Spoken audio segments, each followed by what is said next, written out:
Nietzsche e o sofrimento. Todos nós temos fases ruins na vida. Todos enfrentamos dificuldades que parecem intransponíveis. Todos passamos por desgostos. Quando isso acontece, muitas vezes temos a vontade de desistir. A maioria dos filósofos tentou reduzir nosso sofrimento, oferecendo conselhos de como amenizar a dor ou ignorá-la. Mas houve um em que debruçou mais seriamente sobre a questão. Friedrich Nietzsche acreditava que todos os tipos de sofrimento e fracasso deveriam ser bem-vindos no caminho para o sucesso e vistos como desafios a serem superados, como alpinistas fazem ao subir o topo de uma montanha. Praticamente sozinho entre os filósofos, considerava os infortúnios como algo vantajoso na vida. Ele escreveu: "A todos com quem realmente me importo, desejo sofrimento, desolação, doenças, maus tratos, indignidades, ser desprezado, isolamento e a desgraça dos derrotados." Para compreender o que Nietzsche quis dizer, vale a pena escalar sua montanha preferida, nos Alpes suíços. Aqui podemos começar a entender por que Nietzsche gostava do topo das montanhas. É do topo que você desfruta a melhor vista. Mas chegar lá é sempre difícil. É sintomático que, em sua visão, para conquistar algo que vale a pena, o homem tenha que fazer um grande esforço. Friedrich Nietzsche entendia de esforço, tanto físico quanto mental. Sua vida foi muito difícil. Ele viveu em permanente luta contra doenças, vertigens, dores de cabeça, enjoos, provavelmente em decorrência de sífilis, que contraiu quando era jovem, em um bordel. Era obrigado a estar sempre se mudando, em busca de um local cujo clima não agravasse seu estado de saúde. O lugar onde se sentia melhor era Cismaria, no alto das montanhas do sudeste da Suíça. Nietzsche esteve lá pela primeira vez em junho de 1879 e apaixonou-se pelo lugar. "Tenho o melhor da Europa com um ar soberbo", escreveu. "Sua natureza combina com a minha." Ele passou 8 anos em Cismaria, em um quarto alugado. Nesse lugar, Nietzsche trabalhou em suas maiores obras, como Assim Falava Zaratustra, Para Além do Bem e do Mal, Crepúsculo dos Ídolos. Mas seus livros não faziam sucesso enquanto ele estava vivo. Embora tenha recebido o título de professor universitário aos 24 anos, sua filosofia era renegada pela sociedade de sua época, inclusive pela classe intelectual. Ele viu-se obrigado a se aposentar aos 35 anos. pelo resto da vida, viveu com pouco dinheiro e os muitos livros que escreveu foram ignorados.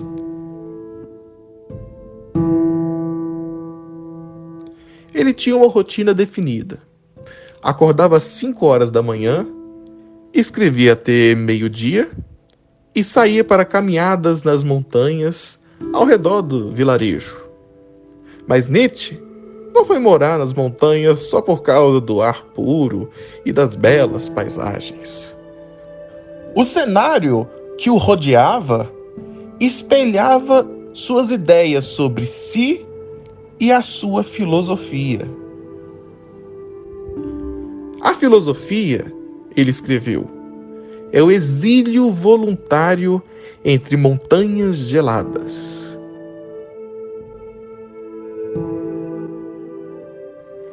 A vida amorosa de Nietzsche foi igualmente desastrosa. Todas as suas tentativas de seduzir mulheres fracassaram. Muitas se assustavam com seu enorme bigode. Diversas vezes, ele confessou sofrer com a solidão. Escreveu a um amigo casado: graças à sua esposa, as coisas são 100 vezes melhores para você do que para mim. Você tem seu ninho de amor juntos. Eu tenho uma caverna. Nietzsche resolveu mergulhar na filosofia, mas sua vida produtiva foi abreviada cruelmente. Terminou seus dias na loucura, depois do famoso colapso nervoso, em que abraçou um cavalo em Turim, no ano de 1889. Ele voltou à pensão onde morava, dançou nu, pensou em fuzilar o imperador da Alemanha e declarou ser, entre outros, Jesus, Napoleão, Buda e Alexandre o Grande. Foi posto num trem de volta à Alemanha e confinado num sanatório até sua morte, 11 anos mais tarde, aos 56 anos. Uma lição que a vida difícil ensinou a Nietzsche foi que toda conquista é fruto de lutas e esforços constantes. Embora imaginemos o sucesso como fácil e natural para algumas pessoas, na visão de Nietzsche, não existe estrada suave até o topo. Não falem de dons ou talentos inatos, escreveu.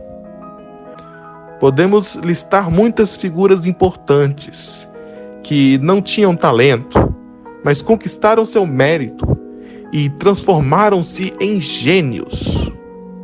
Eles fizeram isso superando dificuldades e seus limites. A vida de uma bailarina é um exemplo perfeito. Precisa trabalhar e dedicar-se muito. Uma carreira abraçada por amor. Basicamente, sua vida é praticar os mesmos passos até acertar e conseguir fazê-los sem qualquer esforço aparente. A arte da bailarina é admirável, mas para conseguir realizá-la, ela precisa suportar a dor de dançar, apoiando seu peso na ponta dos dedos dos pés.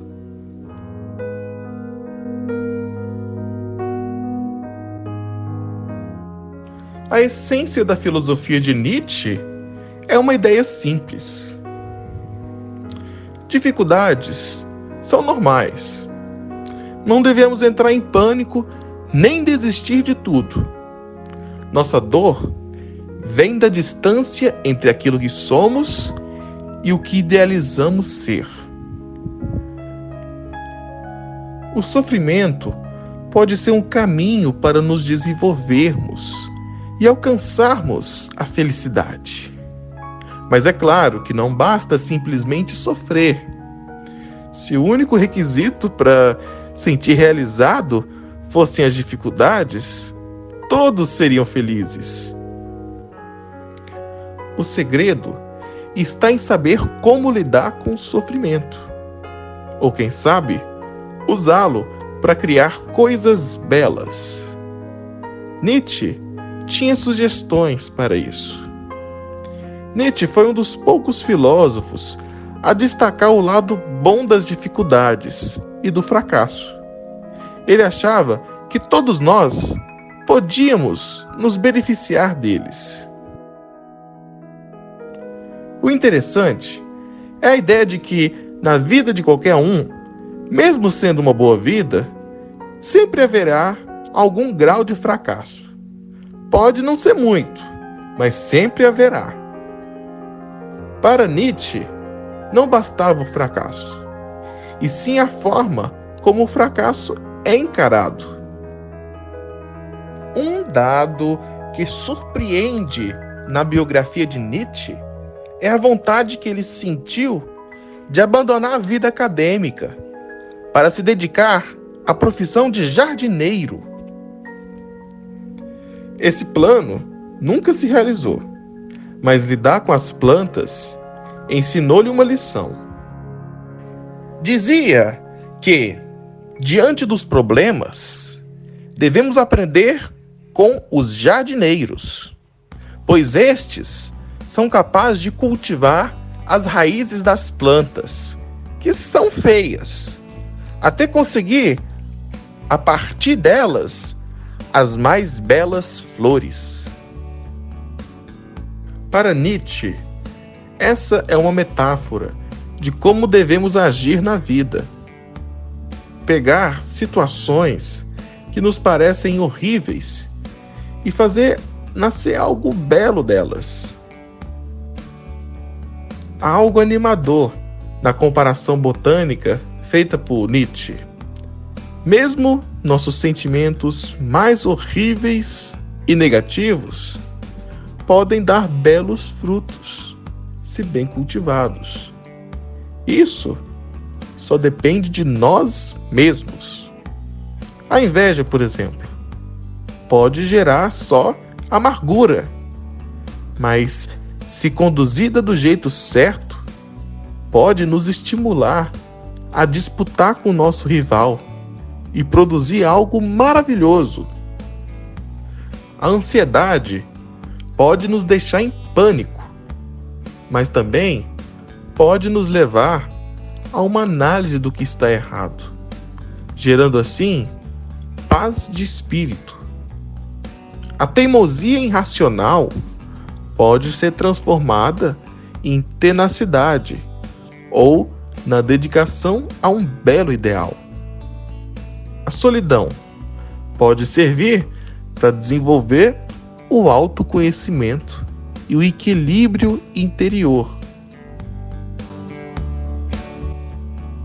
Era por isso que Nietzsche desejava um infortúnio a seus amigos, por acreditar que as dificuldades eram um mal necessário e que, se cultivadas com a aptidão necessária, podem levar à criação de coisas belas ou tornar pessoas melhores.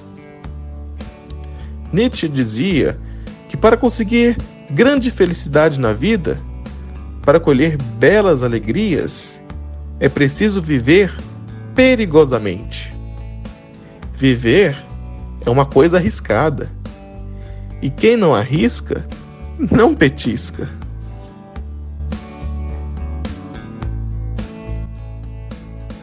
Se Nietzsche dedicou-se a pensar nas melhores reações aos problemas, ele também refletiu sobre quais as mais desastrosas, como o ressentimento ou o coitadismo. Ele concluiu que uma das piores formas era afogar as mágoas nas bebidas. Um de seus traços mais marcantes era o seu horror pelas bebidas alcoólicas. E isso era mais que uma questão de gosto pessoal. Ele dizia que qualquer pessoa que quisesse ser feliz não devia chegar perto de bebidas alcoólicas. Ele dizia: os espíritos mais elevados devem abster-se de bebidas alcoólicas. Imaginar que seja bom escapar dos problemas tomando 1 ou 2 copos de drinks de vez em quando é ter uma visão equivocada da análise nietzscheana da relação entre sofrimento e felicidade. A felicidade não vem da fuga ou de consolos de problemas, e sim do ato de enfrentá-los e cultivá-los para extrair algo positivo deles. A última coisa que Nietzsche recomendaria era afogar as mágoas nas bebidas. Nossas preocupações são pistas valiosas do que está errado com nossas vidas e podem apontar o caminho para torná-la melhor. Nietzsche também via com reservas o cristianismo praticado na Alemanha em sua época, pois tratava-se de uma religiosidade que servia como consolo diante das frustrações e sofrimentos, algo semelhante ao que a bebida alcoólica fazia. É óbvio que existem muitas diferenças entre o bar e uma igreja, mas poderiam acabar tendo a mesma função: servir como alívio para o sofrimento. Provavelmente, Nietzsche não teria muito que reclamar de um cristianismo que incentivasse os seus seguidores a encarar seus sofrimentos de modo a amadurecer através deles. Mas ele não concordava com uma fé que estimula a nos confortarmos com os sofrimentos, nos tirando a energia e a iniciativa de enfrentá-los.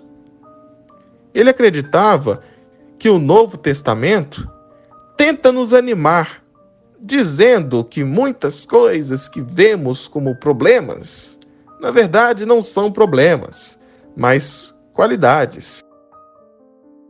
Para quem é acanhado demais, o Novo Testamento diz: bem-aventurados sois, quando vos injuriarem e vos perseguirem. Para aqueles que sofrem com a falta de dinheiro e que invejam aquele que o tem, lá está escrito no Novo Testamento: é mais fácil um camelo passar pelo buraco de uma agulha do que um rico entrar no reino dos céus. Para Nietzsche, essas palavras eram catastróficas. Como o álcool, o aconselhamento cristão pode aliviar a dor, mas também leva embora a energia para superar o problema que a gerou. Nietzsche enfrentou dificuldades imensas. Foi pobre, doente e solitário. Mas nunca teve a atitude que acusava os cristãos de terem. Ou seja, ele nunca afirmou que saúde, riqueza e amor eram coisas ruins. Aceitava o fato de não ter essas coisas, em parte por escolha própria, graças às circunstâncias. Mas jamais negou seus desejos nem sua dor. Ele não fingia que não se importava com isso e que não estava nem aí.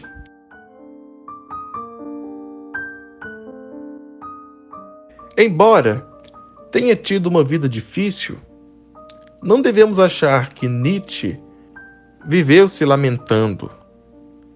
Muitas vezes, ele falava de satisfação, sobretudo quando estava nas montanhas.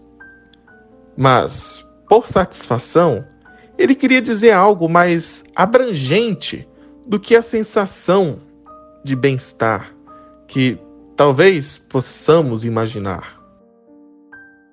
Chegou a escrever sarcasticamente sobre pessoas que ele considerava viciados no conforto espiritual fornecido pela religião.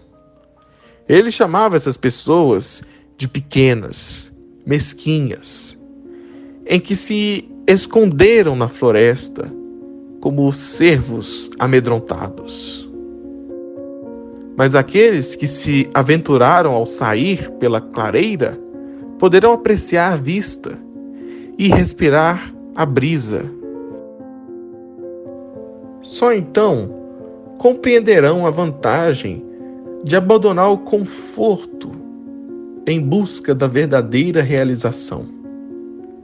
Como diz aquela famosa frase de Nietzsche, o que não me mata só me fortalece.